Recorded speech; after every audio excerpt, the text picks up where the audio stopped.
ह्या ल्हानशा प्रदेशांत जवळ जवळ 200-250 पेक्षा चड लोककला प्रकार, जातून लोकसंगीताचे प्रकार, लोकनृत्याचे प्रकार आणि लोकनाट्याचे प्रकार आस्पावतात अशें हे ल्हानशा चिमूटभर प्रदेशांत आमकां पळोवपाक मेळटा.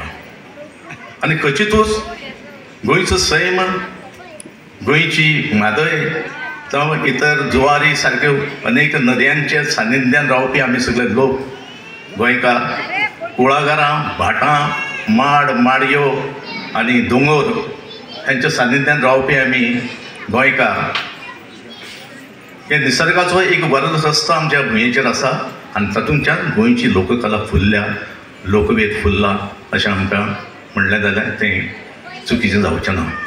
कारण दर दिसा गोंयांत खंय ना खंय घुमट, ढोल, तासो, समेळ, जान, कासाळें हें वाजताच.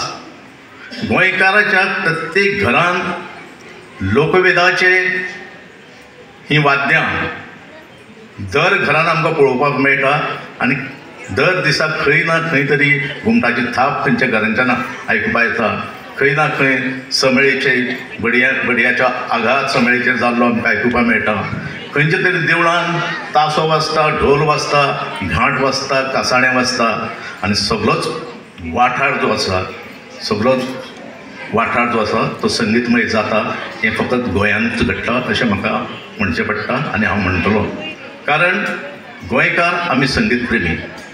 संगिता भितरची लोककला आसूं, लोकसंगीत आसूं, शास्त्रीय संगीत आसूं, नाट्य संगीत आसूं, हे सगळ्या साबार प्रकारांचेर मना पासून प्रेम करपी आमी गोंयकार. देखूनच हे गोंयच्या वाठारांत ह्या ल्हानशा प्रदेशांत शिगम्याच्या वेळार शेकड्यांनी नाटकाचे प्रयोग आमच्या गांवांनी जातात. तातूंत कोंकणी नाटक आसा, मराठी नाटक आसा, संगीत नाटक आसा, प्रोज नाटक आसा. हे सगळे नाटकाचे जर प्रकार पळयले